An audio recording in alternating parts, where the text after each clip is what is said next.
আজি আকৌ ৰাতিপুৱাই ভাবিলে মানুহজনে গাড়ীখন অলপ চাফা কৰি লওঁ বুলি।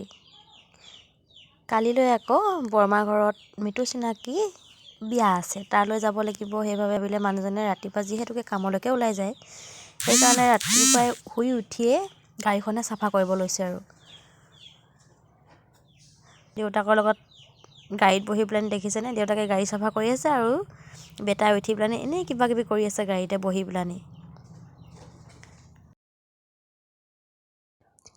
পাপা আৰু মানুহজন কামলৈ গুচি যোৱাৰ পাছত আমি ভাবিলোঁ তাঁতখনকে লগাই পেলাওঁ। যিহেতুকে কালি ববিন কৰি হৈ গ'ল, সেয়ে ভাবিলোঁ আজি চেলেং চাদৰকেইখন লগাই পেলাওঁ। বৰমাক মাতিলোঁ, মা আছিলেই, আৰু গোটেই কেইগৰাকীয়ে মিলি পেলাই আমি তাঁতখন আজি লগাই পেলালোঁ।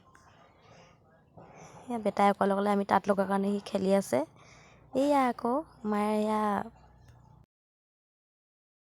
তাঁত চাত সামৰি ভিতৰি আকৌ গ'লোঁ কালিলৈ মৃতুস্নাহ পতা বৰমাজনী ঘৰলৈ। মা